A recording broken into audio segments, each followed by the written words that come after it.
Thank you. I call to order this Committee of the Whole for Finance, Administration, and Communications on November 14th at 4:30 p.m. Council members in attendance are Councilmember Anderson, Councilmember Carson, Councilmember Stewart, Councilmember Fields, Councilmember Kritzer, and myself, Councilmember Forsyth. I'm chairing tonight for Councilmember Fields as he is attending remotely. We have 7 items on the agenda tonight, and first off, we will kick it over and talk about the ordinance establishing the 2024 property tax levy for general operations. Thank you, Council President Forsyth. Tonight, we're going to be talking to you about the property tax ordinance that establishes the 2024 property taxes for general operations and for supporting Redmond's levy funds for parks and public safety. I'm joined this evening by Haritha Nara, and she will be walking us through the materials in preparation for us hopefully putting this on the agenda on consent on 11/21. Thank you, Carol. So this is to implement the 1% property tax increase that was approved as part of our 23-24 budget. And it also allows us to recognize new revenue due to the growth or development that is happening in the city. As required by law, RCW 8455-120, Council must officially adopt an ordinance each year for the new tax base and the dollar increase due to that. So currently we are working with preliminary numbers that were provided by King County, and these numbers may change when we receive the final numbers from them. In those numbers, I would specifically point out some items. One is, first, it's in regards to our assessed value that has gone down from last year by about 5%, which translates to $2.3 billion, from $38.8 billion to $36.9 billion. As you may have noticed, the property values in general in 2023 has gone up significantly, and now it's gone down. That is caused by the economic conditions that are happening. And also, it also is possible that there is some new development which may not be in the tax base yet, but this will be adjusted by King County, and it's just a timing issue. The total amount of the property tax levy is that we calculated with the preliminary numbers is $38.8 million, which is about 1.2 million or 3.2% increase from prior year. Of that increase, 316,000 is 1% increase, and the rest is due to growth or new construction in the city. Out of the total 32.8 million, 26.1 million will go to the general fund, and then rest will be going to the levy. About 5.2 million will go to 2007 public safety levy, 743,000 will go to 2007 parks levy, and 809,000 to 1986 parks M&O. This establishes a levy rate of a little less than $1, which is 0.88, which is 0.07 increase from 23 levy rate, which was 0.81. Any questions? Councilmember Kritzer. Thank you very much for the presentation. And just for a point of clarification, I see on here it says budgeted. This was the amount that we budgeted for when we did the budget, the biennial budget? This is the recalculated amount based on the information that is provided by King County. The budget is an estimate that we have done for the biennium. But we accounted for doing this 1% increase when we did our budget. Yes, we did account it. So this is just following up on what we already agreed to when we did that. Yeah. Okay, great, thanks. Any other questions? Councilmember Fields. Yeah, thank you. So, yeah, I recognize that this is basically just carrying the math of previous decisions, but it would be valuable to know what was the original forecast for the growth amount that you mentioned. I get the 1%. That's pretty straightforward. That's existing property. But how did we do compared to what we thought we were going to do on the growth part of the property tax revenue? So during our 23-24 budget, I believe for 2024, we estimated about 32.6 million as our property tax revenue. And now we are calculating about 32.8 million, pretty close how we have estimated. Perfect. Thank you. Any other questions? Councilmember Stewart? Thanks so much. I think it's worth just highlighting for the listening public and ourselves once again. We know about this restriction to either raise by 1% or the lesser of the two, and it's usually the 1%. That 1% is an additional $316 for our city, and a city as great as ours and as big as ours and as ambitious as ours, that 316 gets accounted for really, really quickly. So that was, I realize we're here today to just get this done, but it is a helpful reminder about how limiting that 1% is. So just an observation. Thanks. Thank you. Any other questions or comments? Seeing none, do we have general consensus to place this on consent for 1121? I'm seeing 2 thumbs up in room, 3. I believe we have consent for the 21st. Awesome, thank you. Okay, next up, we have the follow-up on the 2023 Development Services User Fee Study and update on park user fees. Same team. Thank you again, Councilmember Forsyth. I'm Carol Helland, Planning and Community Development, and tonight we are bringing back the follow-up on the 2023 Development Services User Fee Study and updates on the parks user fees. I'm again joined this evening by Haritha Nara and Jason Lynch, as well as we have the Parks Director on hand, Lorene Hamilton, if there are questions. The questions that were raised at the last time we had a meeting on this topic was on October 24th during the study session, and we have provided attachments that include the work that's exempt from permits. Where there is information about base permit fee update that's being proposed that would, in fact, reduce the amount of, reduce our 100% of cost recovery burden to the general fund if we were to go that way. And then there's also attachment C and D, which includes information on the park's user fees and activity and facility use policy. So with that, I'll turn the microphone again over to Haritha. Thank you, Director Holland. You have covered it all. Yes, we are coming to you in response to the questions or information that you have requested on 1024. As Director Holland stated, we have provided you the exempt list from permits, and also in response to the council question about the base permit fee for plumbing, mechanical, and electrical, development services staff is recommending, proposing to subsidize the base permit fee. As Director Holland stated, this will reduce our fee from our current fee by about increase from our current fee by about 13%, but it will reduce by about 51% from what was calculated in the 100% cost recovery. So that means that we have calculated $252 for these base permit fee, and it will be reduced to $123. Again, as Carol Helen stated, this will be a decrease of about $200,000 revenue in our general fund per year.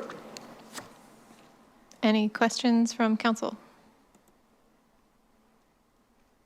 I'll jump in with mine real quick. I'm interested in how the 13% was derived. I was wondering if there was. So the current fee is $109. The calculated cost recovery fee is $250. I was anticipating seeing something more in the middle. I appreciate that it's not, but I'm just interested to hear a little more about how we derived at the 13% change. Sure. This is derived to be consistent with the methodology that we have used for the overall fee updates. When FCS was doing the cost recovery, we have pegged the top 80% revenue generating fees, and we have uniformly lifted the other fees by 13%. So this 13% is consistent to that, but these base permit fees was part of that highest generating revenue fees. So this was calculated based on the number of hours that were provided. Okay, thank you. Councilmember Fields? Thanks. Yes, and I also appreciate and agree with the decisions you made on the exempt for things like water heaters. In the scattered throughout all of the attachments, there are a number of changes that go from NA to something, and so it's sort of a generic question here. I don't really necessarily have the specifics, but can you just give us some sort of background or sense of were these where you do go from NA, and some of them are substantial amounts, but were those not being collected, or is that an offshoot or a breakout, or how did we get to where we had NA to something in fairly common, or there's quite a few of them?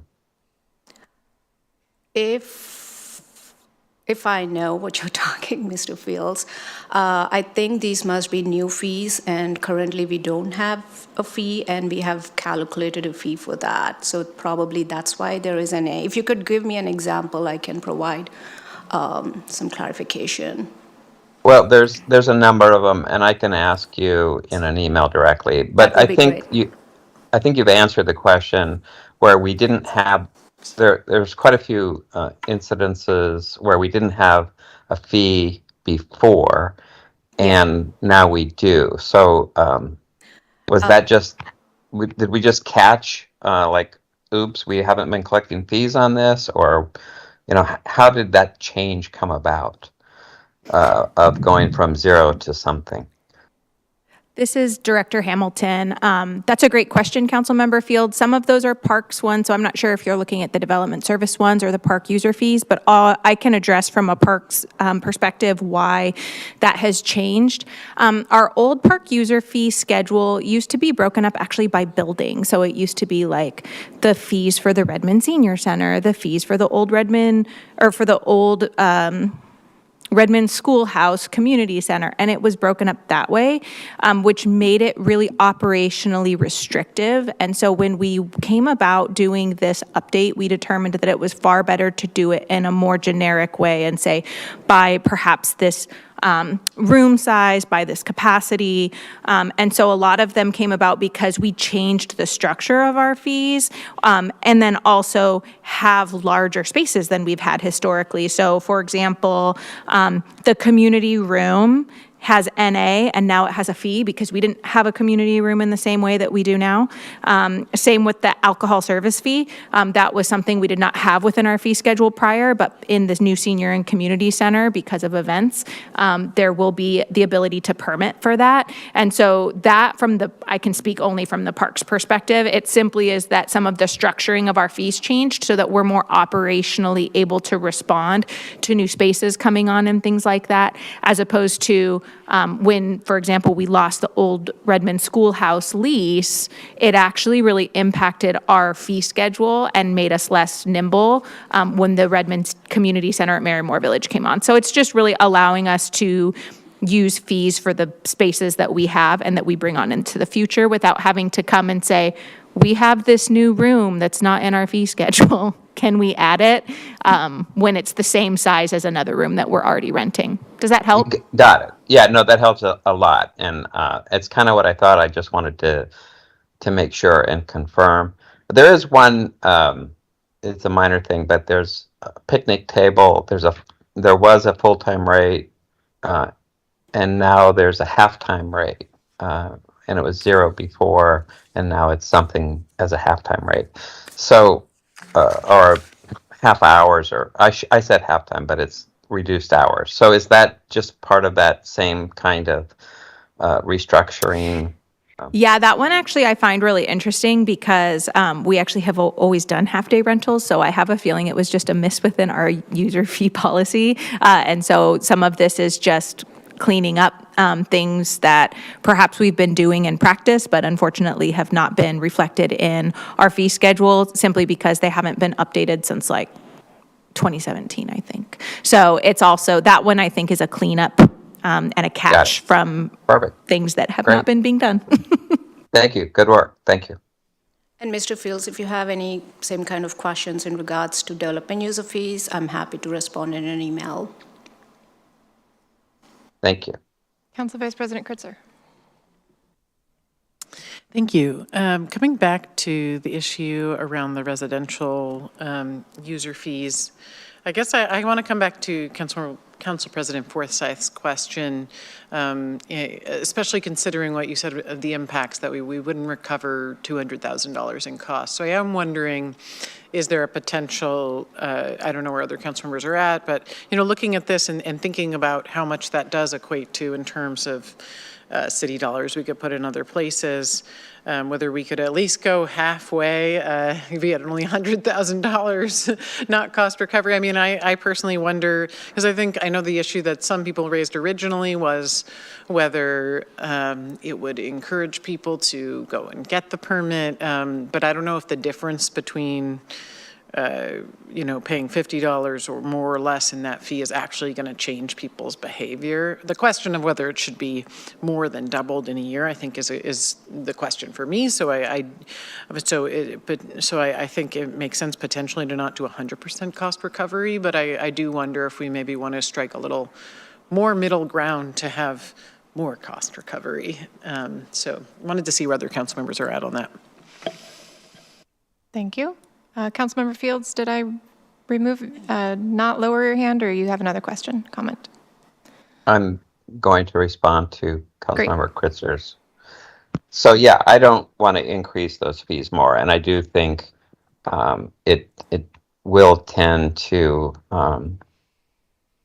disincentivize homeowners to not get the permit, and enforcement of that would be practically impossible. You'd have to check every single purchase at Home Depot for a water heater. So I think that staff has made the right recommendation. Not recovering, it's a theoretical thing.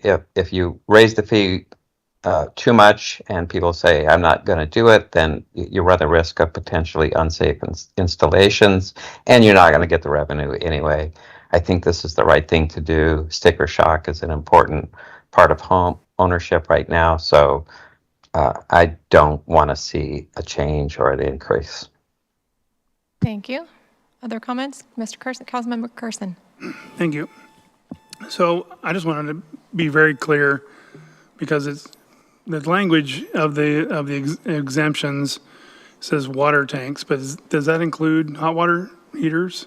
Water tanks, not a hot water heater. Outside. Your mic. You need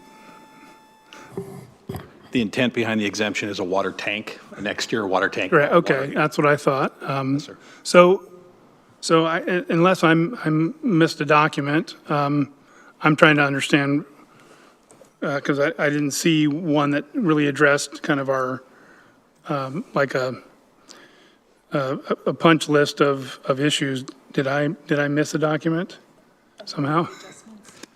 That would be in attachment B. Okay, that's what I looked at, so, and I do have that up.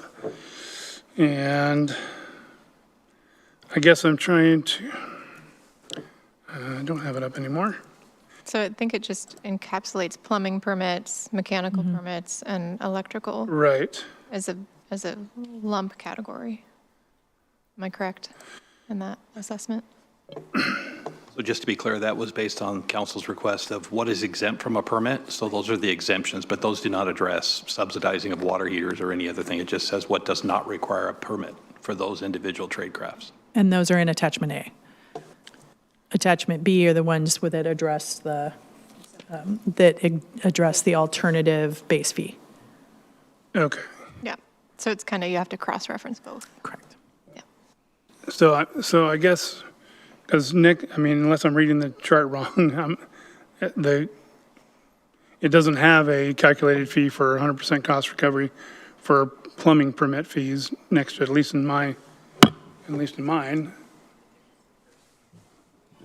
Or does it include is it down below as well? All, like 177, 179, and 180 all go together? Sorry. No, this is these are all batched by permit type. Jason, you're looking at the thing, you can explain. Yeah, they're batched. Councilman Carson, these are batched by permit types. So these are the base fees that go along with each of the permit types. So Right. you have commercial, you have residential, you have mechanical, residential base fee. Oh, I electrical see. permit fee. Okay, so it's a they're heading. Individual base fees, each of them charge a base fee. So what we did is the current fee was 109.06. The second column is 100% cost recovery. Got it. And then Okay. the third is the proposal. Sorry, I saw the ones below it and didn't realize they were, so that's a heading. 177's a heading, not a, so I was just reading the table correctly, so sorry about that. It's just the reference number back to Got the it. permit fee number listed batch, on the big sheet that we gave you last. Got it, on the okay. 24th. So, yeah, to me, that seems more reasonable, because when the permit fee is half of what it costs to actually, for the unit, that seems excessive, and typically, these are going to be installed, I mean, unless the homeowner does it themselves, they're going to be installed by a professional, and, I mean, most people don't attempt this, although there are certainly some. That's correct. Majority of them would be an electric water heater, maybe done by a homeowner, but a gas appliance, no, they're going to hire a contractor to do that. Correct, yeah, I know we did. So, okay, well, great, thank you. Thank you. Any other questions on this item? Is everyone, any other follow-up concerns or comments on Ms. Kritzer's point of a more middle ground? Nope. Okay. Everyone good Council with- President Forsyth, Sure, sorry. yes. Real quick, I also just want to note for council's information that we did take the park user fee and facility use policy and the fee schedule through the Parks, Trails, and Recreation Commission, and they did unanimously vote to recommend them to council. So I just want to make sure that, for the good of the order, that that's also noted for putting it forward to consent, because we did go through that process as well. Fantastic. That's great information for us to know. Thank you. How do we feel about consent for 1121 for this item? I've got a couple nodding heads. Yes, yes. Okay. Don't everyone all agree at once? All right. Thank you so much. And we will now move on to item 3, which Thank you. thank you, which is approval of the 2024 pay plan updates.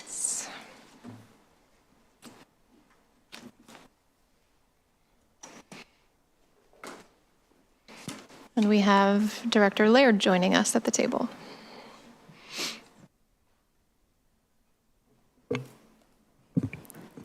Thank you, Council President Forsyth, and good afternoon, Council. I am Catherine Laird, your HR Director, and I'm here today to discuss the 2024 pay plan updates to include cost of living adjustments and 2 new classifications. And the changes would be effective January 1st of 2024. What I'm seeking is your approval to place these pay plans updates on the council consent for December 5th.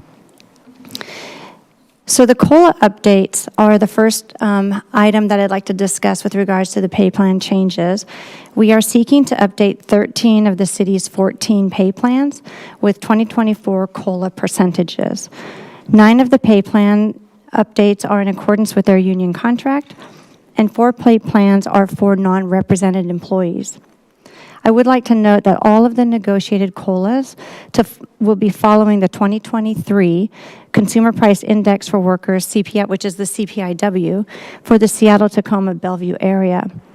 Each union contract specifies what CPIW they will follow, and all contracts have an identified COLA maximum or ceiling for their COLAs.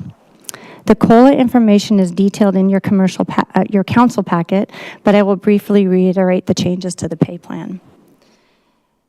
For the American Federation of State, County, and Municipal Employees, which is also known as AFSCME, the AFSCME Union, and AFSCME Supplemental. And supplementals are known also as temporary employees. For their pay plan, they will their adjustment would be 4.5%. For the Redmond City Hall Employee Association, also known as RESHA, the RESHA Union, and RESHA Supplementals, their pay plan update adjustment will be 6%. The executive, non-represented, and the non-represented supplemental and general supplemental pay plans will receive a 6% COLA adjustment.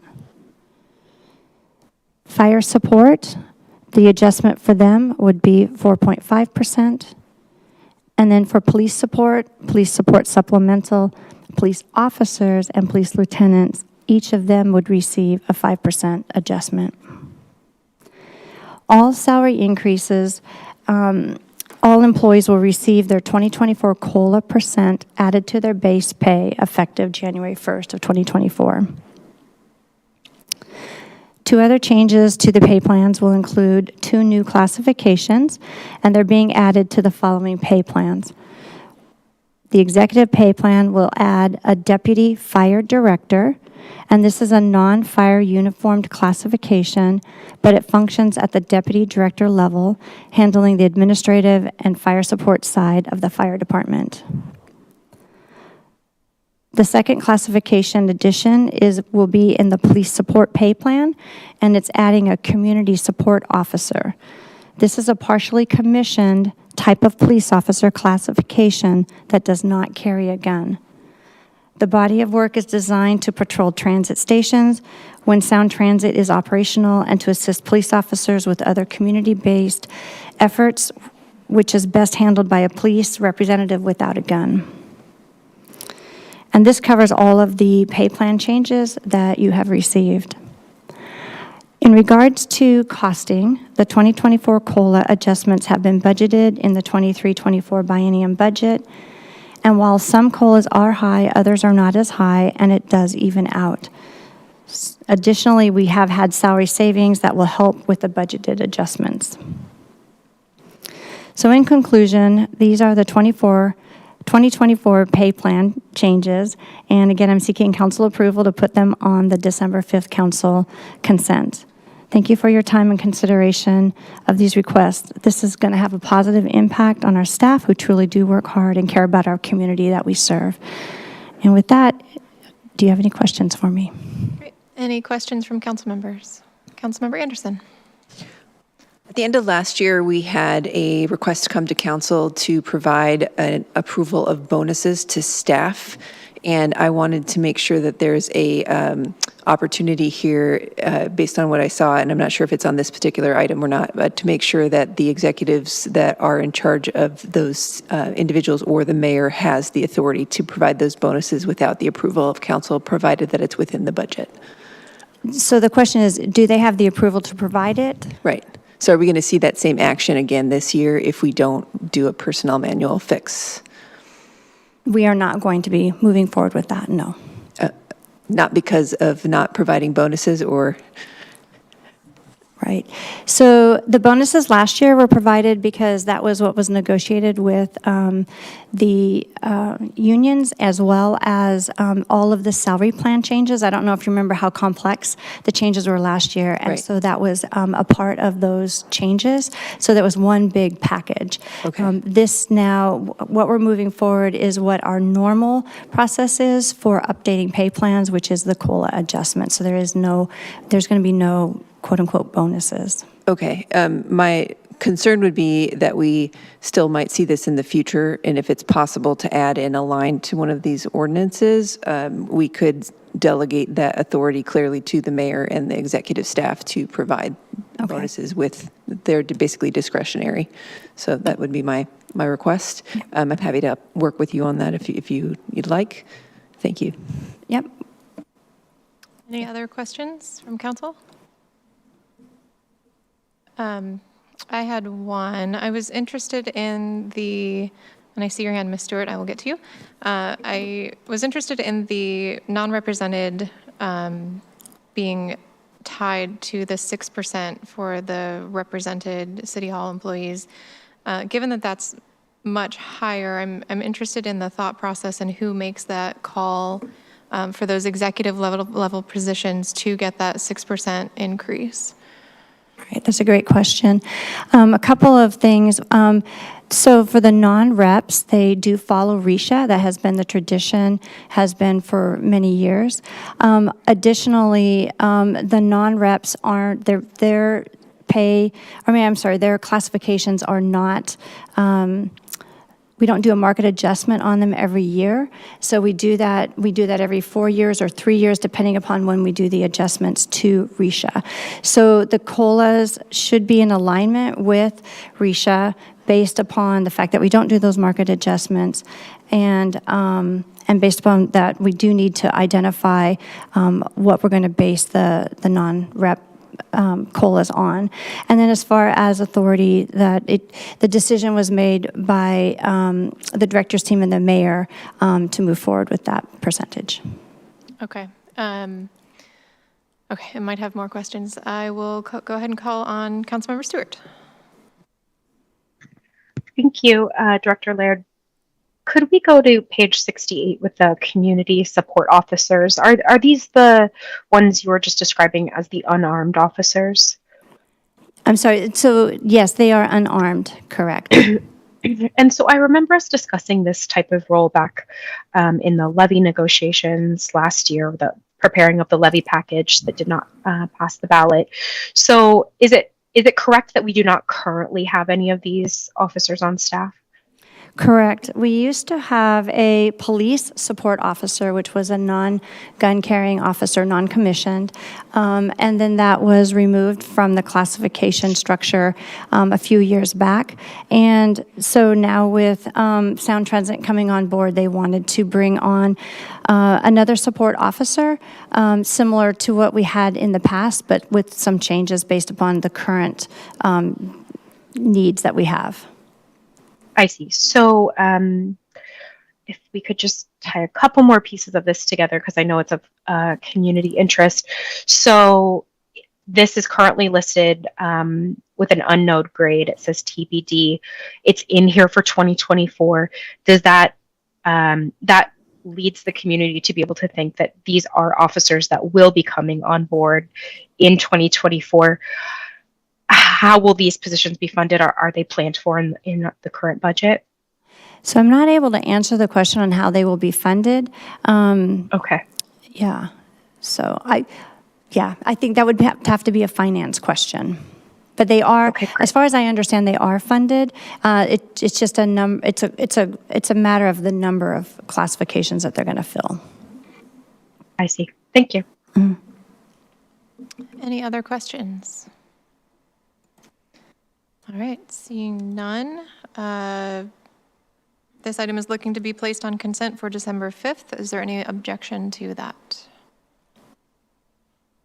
Okay, seeing none, I think you have your approval for consent. Thank you. Thank you. And next up, we have our item number 4, Health Through Housing Operational Agreement and Timeline, and Director Helland is coming to the table.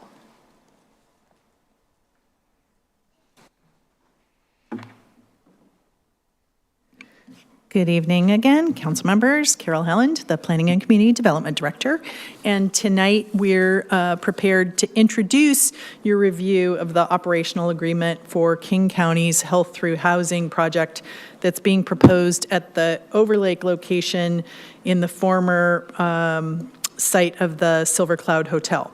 So by way of context, the Redmond zoning code was adopted in early 2022 and essentially governs uses such as permanent supportive housing, emergency housing, transitional housing, and shelters. And that document that you were all worked on actually describes the role of the various different members of the council, or the council in general, and staff members in approving a slate of agreements that must be reached before the Health Through Housing program can begin operations at the Silver Cloud location. So we're introducing tonight specifically the operational agreement. It is the council's role to approve that operational agreement between the county and the city. Other progress that we've made is on the convening of a community advisory group. That group has met now twice, and they are charged with providing feedback on the community relations plan, the program code of conduct, and the safety and security plan. Per code, those documents are actually approved ultimately by staff personnel, either police department, planning and community development director, or those individuals in consultation with certain staff members.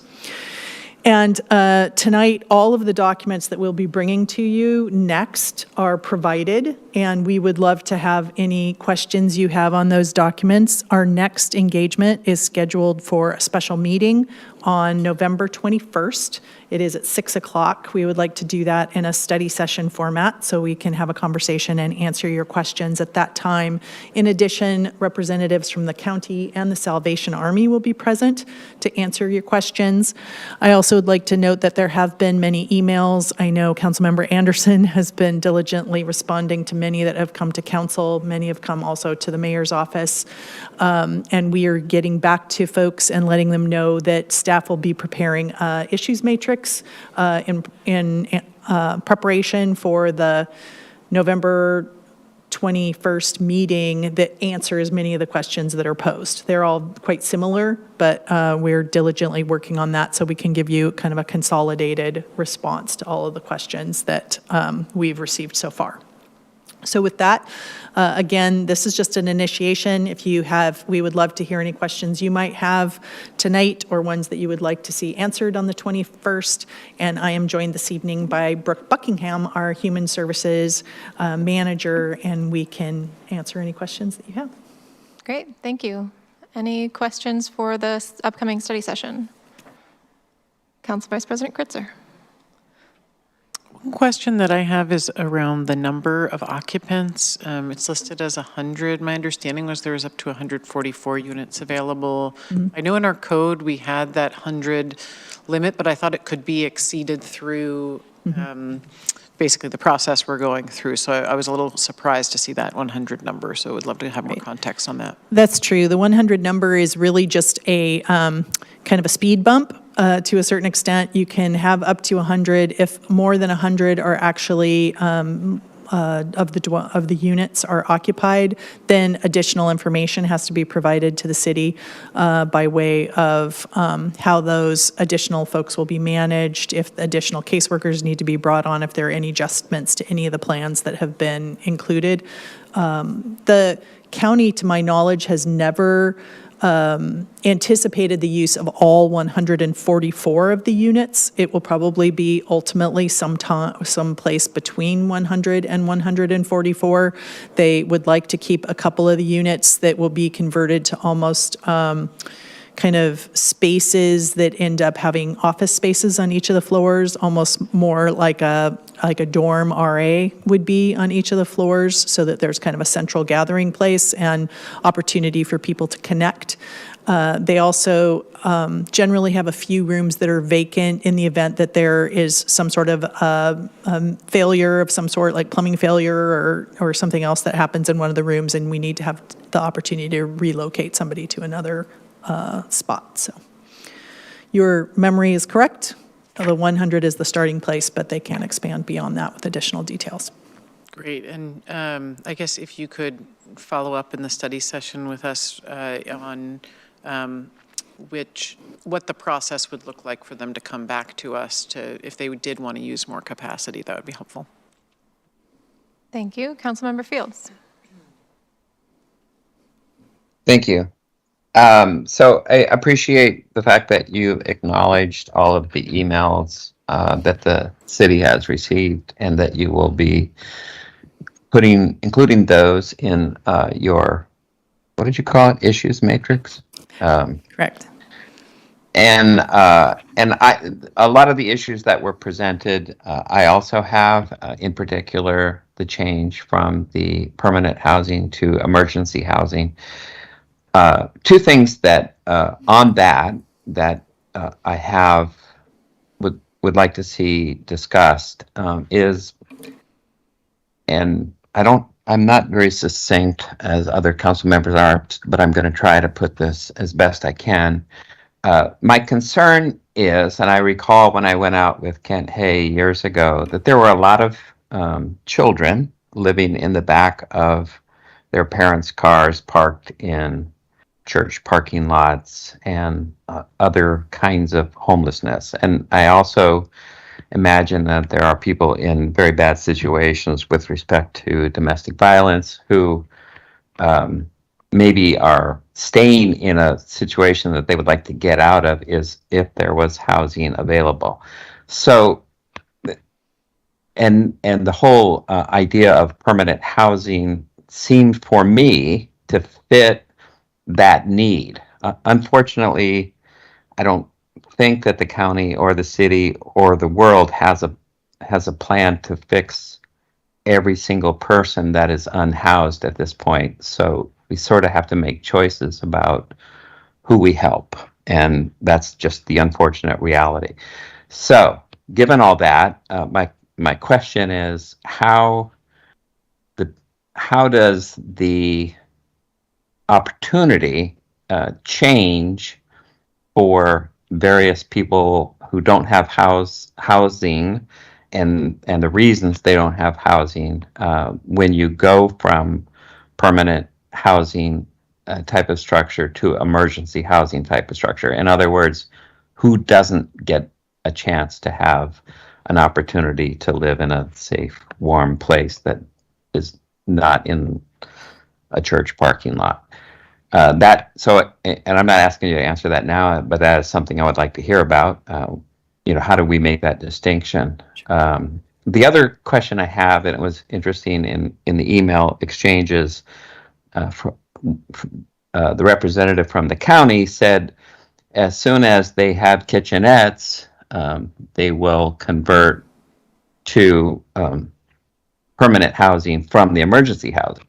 And of course, that begs the question, why don't we have kitchenettes? I mean, it's been sitting there for a couple of years. I mean, this came up some time ago. So, and then I guess you will be answering that question as far as schedule, when we anticipate that the conversion from emergency housing will be made to permanent housing. That was part of the questions that we got from city.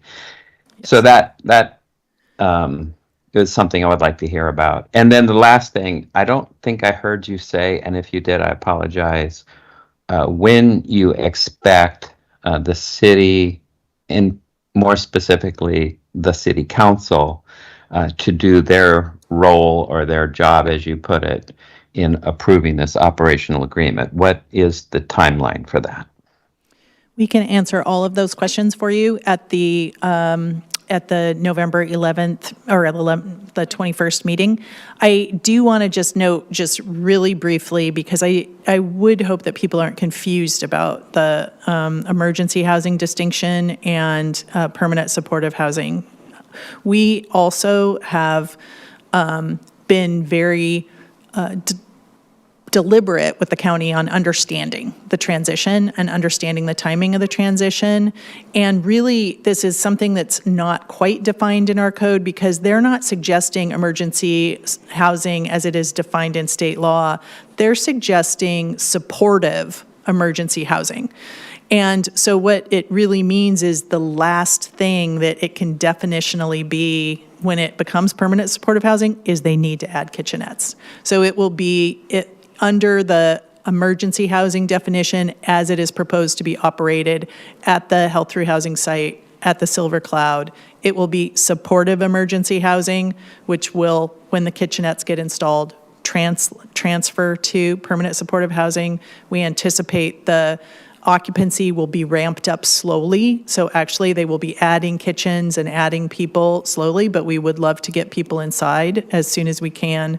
And so really, it's going to be the same people, the same referral process, the same, the operations and support and wraparound services, different definition, just lack of kitchens.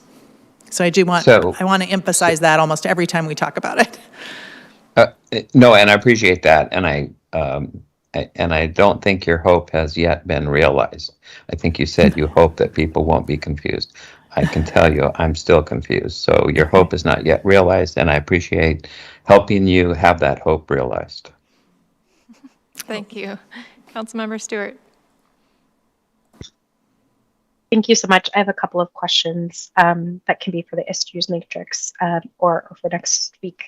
Really looking forward to the study session and really glad that the county and the provider will be able to be here for that. I think it would be helpful in the matrix to have a definition of local referral and regional referral. As I previewed the presentation for next week, one of the things that struck me about the map is the concentration of the other Health Through Housing sites in South King County, and then the unique position of the county site in Overlake. Actually, I got curious about when we say regional, when we say local. What does that mean about someone who might be referred from North Bend? Does that count as a regional or a local, just because of the nature of East King County? So definitions would be helpful there. I really appreciated on page 4 the section on data that would be reported to council, and I think, it's too much to ask of a contract like this to have the data suggested tell us what the definition of success is. That is too much here, but in looking at the majority of this list, these are all possibly things that we could be interested in, but I think we don't know yet, and I think I would anticipate a year or two down the line as more is learned about how the facility is being used, that we might have a stronger opinion about what we'd like to see to make sure that both the county and the city are achieving their goals as we go along here. There is one, the very last one, number 10, requests for the number of emergency responses to the facility. And I wonder if we should refine this a little bit. Again, it's just a suggested list, but this building has been sitting, with the exception of the time that it housed refugees in transitional housing, it has been sitting empty. Therefore, it has had very few to zero calls for service, and we know that there will be calls for service when it is up and running. And this says the number of emergency responses. Is it really trying to get at something different? Cardiac arrest happens everywhere to lots of groups of people. So what is? Are we talking crime numbers here? Are we talking medical issue? I think if we're trying to be more specific here, then perhaps that could be refined a little bit. On the timing issue, I did notice that maybe it's worth checking. The matrix is fine here, but by the end of 2026 is actually the building upgrades deadline, and so that made me curious about what we know, and luckily we'll have a chance to meet with King County next week, but it made me curious to know not only about the county's plan and vision currently for what they want to see happen there, but also for their ability to fund it. By the end of 2026, that seems so far away. So 24, 25, it's an additional 3 years. So it feels very far away. So I would just like to check in on that. And then finally on the terms section, this agreement is valid as long as the building is used for the Health Through Housing program. I imagine this has been very dearly vetted, but as a lay reader of it all, my questions are, what if the name of the program changes? What if the intent of the program changes? Is this section strong enough for us on the city side? So if I could just see some response to that in the matrix next week, that would be helpful. Thank you. Thank you. Councilmember Anderson. Thank you. I would just like to echo a couple of comments since I did receive a ton of them on email, and then also some council members have mentioned them, so I'll put my name on that list as well. In particular, the concern about the change in intention between permanent supportive housing to emergency housing. My question around this is do we define this area as like a conditional use permit, or, and if we could get maybe at our study session or at the, special meeting, a general overview of each type of housing. I imagine this will be a relatively popular meeting, and what kinds of housing we allow in this type of facility. And the concern, I'll just reiterate, is that some folks are concerned this feels like a bait and switch. So anything we can do to provide the information to alleviate that concern, I think that would be really helpful. I kind of second Councilmember Stewart's comments on the local referral priority and regional referral priority. I had the same question for Chief Lowe in Police Department, trying to understand a little bit about what that referral means and whether that's a term in the operating agreement and who manages that. So if that's an accountable issue for the provider, is it an accountable issue for the county, or is it City of Redmond? Who's going to get the call when that kind of thing comes in, and how does that person get referred to services effectively? The prioritization question, I think is important, and then also the definition, as Ms. Stewart had mentioned. I appreciate the conversation about kitchenettes. This was news to me. I have not checked all of my email today yet. I'm still working on earlier messages from other residents. So that kitchenette clarification was really helpful, and specifically, I would also like to see a timeline for what we would expect to see when those kitchenettes will be delivered and installed, whatever that might look like, if it's 20 per quarter or whatever, so we can understand what that transition for the facility will be. And then on the intentions question, just to my specific concern relative to my role as a council member is, have the county's intentions with this facility materially changed such that our council should have an updated say in approving those intentions going forward. Sorry, folks, I have a lot of these. There's quite a long list. I would also really appreciate a clarification on the substance abuse requirements within the contract.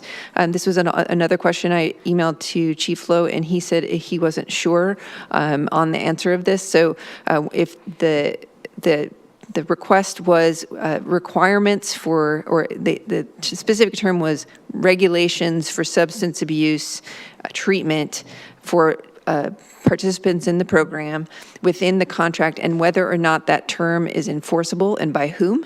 So it would be really helpful to have a couple use cases for what that would look like. And then now my questions, these are new. So I would love to request a communications preparedness plan, especially if the uses of the facility in the lifetime of the program, once it's populated, might change. So for example, if we're changing from the supportive emergency housing into permanent supportive housing, what does that look like, and what, backing out 3 months ahead of that transition, what are we hearing about on the council? What is the community hearing about, and when? I think that would be really helpful, and having that stock plan ahead of time will really help us clarify that communication going forward and make sure that we're extremely transparent about what that looks like. The question on the new definition of threading the needle with supportive emergency housing, what code changes would we need to do to accommodate this new brand of housing if the county is kind of defining their own use? I think that would be helpful as far as what council can do to facilitate more of this. Wherever that is located in the city. I don't know if we've had the chance to answer that or ask that question and think about it. And then finally, can the contract itself for the operating agreement be broad enough to allow multiple uses at the same time for any open units? And my example here is it seems like we're assuming that it will always be one kind of housing at a time, whether or not there's vacancies. So is the operator allowed to have residents in the facility that are permanent supportive housing, as well as transitional housing, as well as emergency housing? So I can actually answer that question. That'd be perfect. There's only supportive emergency housing and permanent supportive housing. Okay. And the only difference between those things is if you read the definition for permanent supportive housing, and the emergency supportive housing is just those units without kitchens. At the services provided to the individuals who live there, the referrals, everything else will be exactly the same. The people will be the same. So what will happen is, and we toured a site in Auburn, for instance, and they were transitioning some of those facilities. It is likely to get people indoors. They will try to do that without kitchenettes because we would like people to be inside rather than outside. And then there will be a conversion of maybe a floor of the units or a corner of the units. It's going to be based on where the infrastructure is, where the pipes are in the building, where the electrical is in the building, whether it's vertical or horizontal. And they'll convert some number at a time, move people into those. They will be in permanent supportive housing. The others will be in permanent supportive housing that is defined as emergency because it doesn't have a kitchenette. And as it converts, they will be moving over. And it's because of the services that are available to them that it would be supportive emergency housing? Correct. Okay. And then my question is it also technically emergency housing, or can that facility also be used for emergency housing? It won't be, Okay. because according to the operational agreement that we're entering into, they have to have services on site, and emergency housing doesn't have the same wraparound services. Okay. And so the general question was, can the contract be broad enough to allow for that, I suppose, in case of emergency? And if that's of interest, and if it's a distraction from now, I totally understand, but that seems to allow the owner of the property, King County, the opportunity to put the most people in houses depending on the circumstances. So that would be my question on that. Thank you. Okay. Before I go for round two, I'm going to jump in with mine. So lots of great points brought up and questions that I was able to tick off my list, so that's fantastic. For the special meeting, I would love for staff to address the legality of restricting who gets housed based on their prior offense status. Also interested in potentially adding one more checkpoint in that communication between us and the operator. So it says we get an update in 6 months, and then it goes annually. So I would love to see another checkpoint so it's every 6 months for 2 years instead. And then, since it does sound like there's going to be a lot of construction going on, and we will want to have constant, regular updates, I'm interested in if there are stopgaps for people who get placed into permanent supportive housing. They start earning income that maybe pushes them really close to the border of not being qualified for that, the amount that they can afford. And what are those stopgaps to make sure that people don't fall back into homelessness when they are at that point where they could transition into other housing? And then, is there an opportunity for council to have feedback on the program code of conduct? On the timeline, it looked like it wasn't a city council approval, but interested if we could at least give some feedback on that code of conduct. Okay. Sorry, I rattled those off quickly. I can email if I need to. That would be fantastic. Sure. If both you could email yours and Councilmember Anderson, you could email yours, that would be great. Can do. And then Councilmember Fields, and then Council Vice President Kritzer after that. Thank you. So, yeah, as I was listening, I was reminded that there is another issue that I think is being addressed, but I just want to emphasize and underscore the importance of it. I have maintained that, and especially as I see and look around at other jurisdictions and other communities, how important it is, as best we can as a government and a partnerships with other government, that we work with our community and maintain our integrity and their trust. And as you well know, Director Helen, there was a lot of discussion in the emails, feeling that there was a bait and switch. They didn't use that word, but there's a distrust of what we as a government would do when we work so hard to get our community to support this. And I think it's essential, from my perspective, that we do have the community behind us to make these things work in the long term.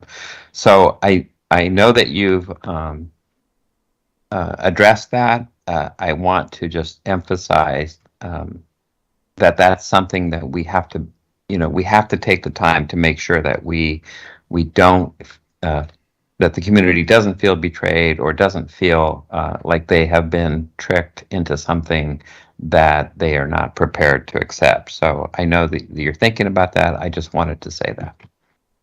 Thank you. Thank you. Councilmember Kritzer and then Councilmember Stewart. And I will remind everyone we are past time and still have 3 items to get through.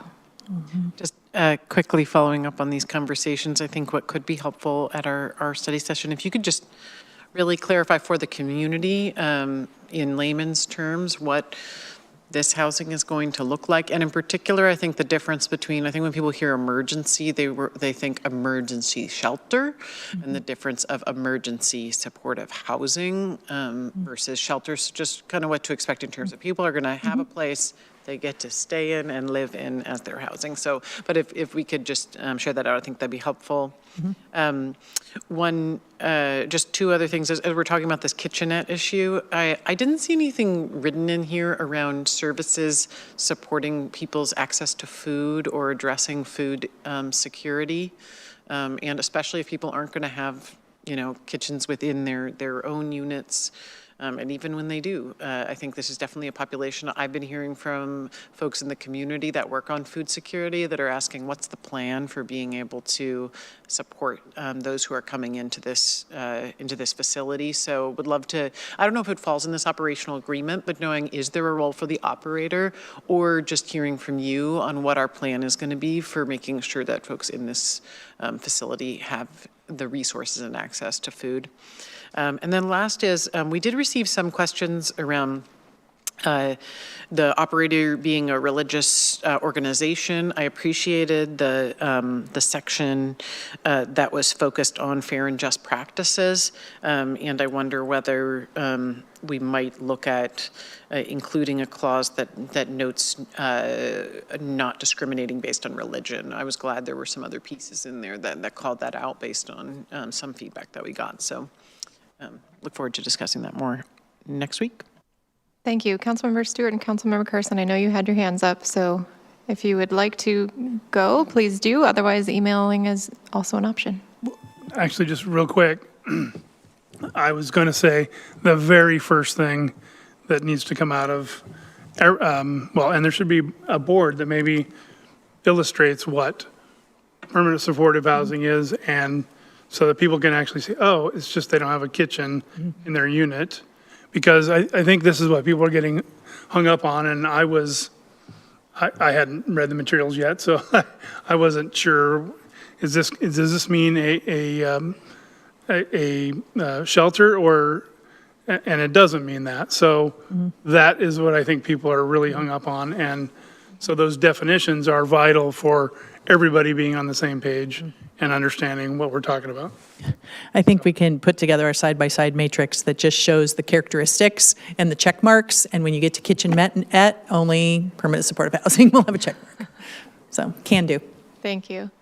Councilmember Stewart, are you good? Yeah, I was just going to clarify because I think I neglected to tie all the pieces together. When I had a question on the terms and potential changes to King County changing their program, whether in name or intent. My point was because permanent supportive housing is a part of our strategy too. And this is a permanent supportive, it will be a permanent supportive housing location in our city, but it's not the first, won't be the last. And just making sure that, we're all able to work together, the regional partners, us and the county, to take care of our people. That was why I was trying to tie that together. So thank you. Thank you. All right. Thank you. And I know we will have a very interesting and good conversation next week at the special meeting. So we will see you then. Thank you so much. Thank you. Next, we will move to our fifth item, which is the 23 through 25 Washington State Department of Transportation, Transportation Demand Management and Commute Reduction, Trip Reduction Implementation Agreement. That is a mouthful. All right. Last item for planning and community development on this FAC meeting. Carol Helland, Planning and Community Development, and I am joined by Vanjie Garcia and Kim Keeling. And tonight, Vanjie and Kim are from our Transportation Planning and Engineering Division, and they're here to discuss the 2023 Washington State Department of Transportation Commute Trip Reduction and Transportation Demand Management Implementation Agreement. And we're at the FAC with this agreement instead of 2PW because the agreement was a little bit delayed from WashDOT in our receipt. And this was the earliest committee and time available for us to get to the consent agenda. And we're requesting that this item be placed on the council consent agenda for November 21st. And with that, I am going to hand the microphone over to Kim. Hi, good evening. The City of Redmond is mandated to implement the commute trip reduction law, and which also supports the Environmental Sustainability Action Plan. The agreement with WashDOT would provide the City of Redmond with $304,000 between July 1st of 2023 through June 30th of 2025. And this is to implement the CTR law and transportation demand management services in Redmond. The grant funding is an increase of $110,000 from previous bienniums, or 64%. And this is the first increase in funding in over 20 years. Timely adoption of the interlocal agreement is necessary to allow the city to bill WashDOT grant for the CTR services that we've already provided from July through September of 2023. And so we're requesting to go on the consent agenda on November 21st. Thank you. I believe we have all seen one of these before, so I'm hoping that there are minimal questions. Councilmember Fields. Yeah, maybe I didn't see it well enough. I cannot discern, after reading this thing 3 times, what is actually being done. I mean, $300,000 to do what?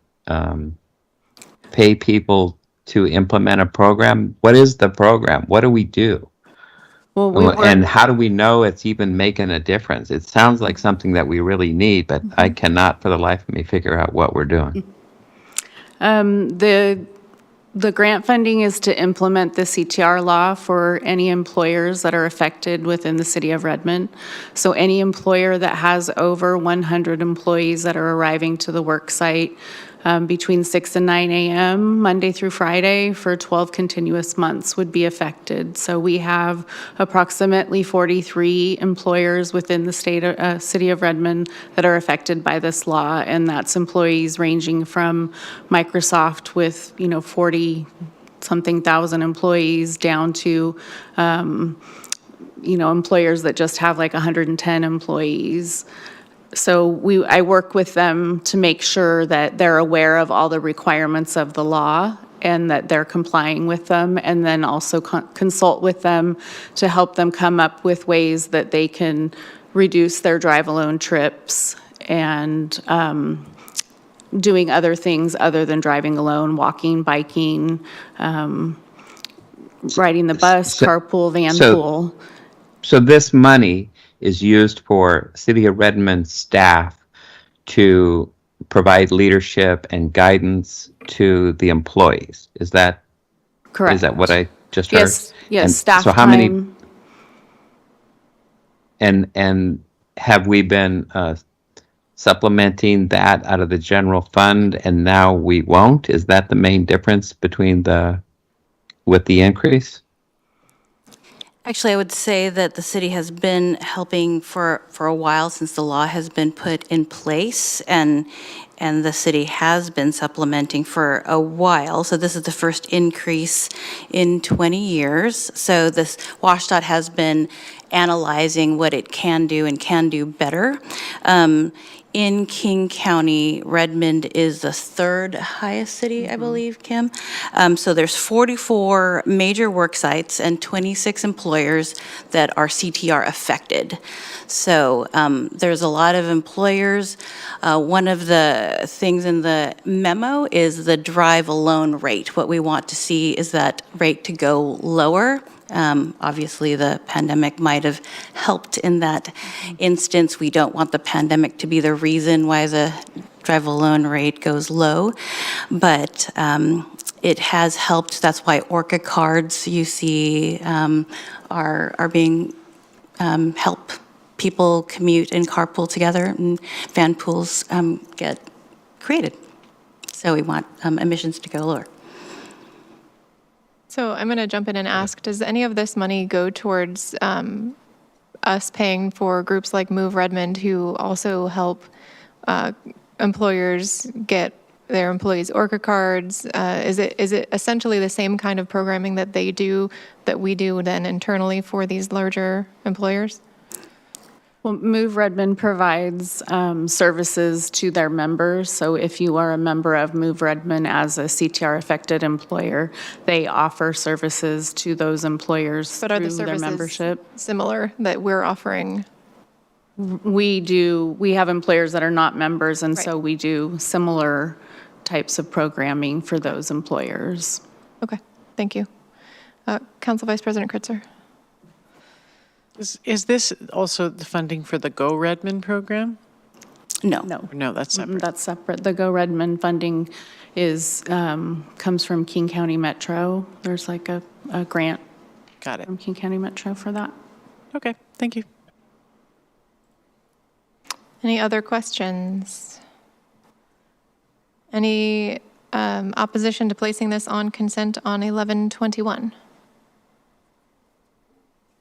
Seeing none, I believe we are good to place this on consent, and if people have questions, they can email or poll. Thank you. Thank you very much. Item number 6 is provide information on the DuPont and 3M public water system settlement for PFAS impacts.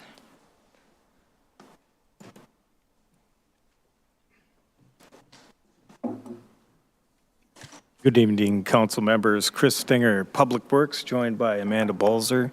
And we're going to discuss the information on the DuPont and 3M public water system settlement for the PFAS impact. We'll go over a little bit of background and then some timelines, which we'd like to discuss at a future business meeting on the 21st of November. I hand it over to Amanda.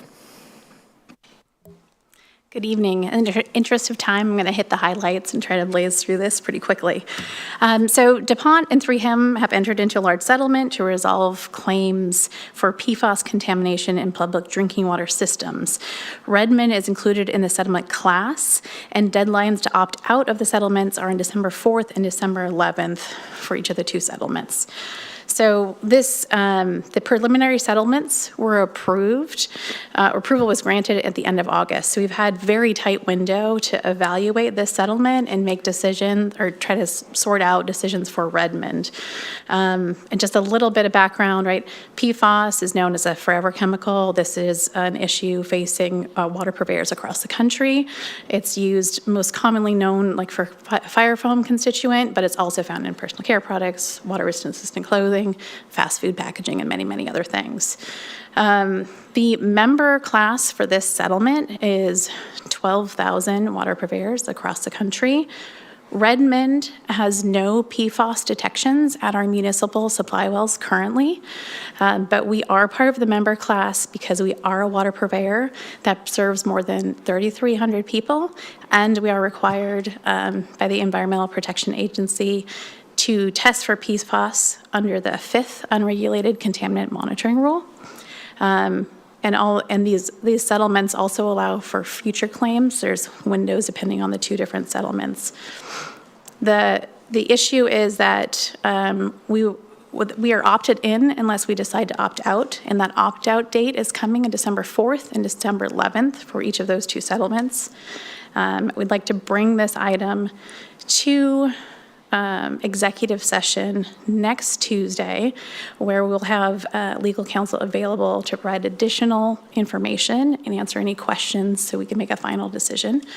And one other piece I want to mention is that Redmond could receive funds through the settlement, but the amount is very unclear at this point. It's based on multiple factors, including the potential future detection concentrations, well production, number of members in the settlement classes. And then the settlement, if we were to settle, there's future risks that could outweigh the benefits, including inability to recover additional funds in the future from 3M and DuPont. And we also believe that settlement costs may be unlikely to cover treatment if that is needed in the future in Redmond. So that's a really brief rundown. Do you have any questions? Thank you. Any questions from council? Okay, I did have a question about the likelihood of future lawsuits, and I heard you say that this does leave us the door open for future lawsuits. I thought it did not. So is that something we would cover in executive session next week, or is that something you can quickly answer? So if we were to settle with these, with 3M and DuPont, we could not recover additional funds in the future. Okay. Okay. And my so we initial go to reading further was- questions at executive session. Okay. And since we will be seeing this in executive session, are we able to expand on our questions for it then? Yes. Okay. Great. Any other questions in advance of our meeting next week? All right. Seeing none, we will see hopefully you next week. All right. Thank you. Thank you. Last on our agenda, and thanks for sticking around, is the approval of an agreement with AVI SPL for the additional amount of $150,551 for meeting room audiovisual equipment replacement. Hello.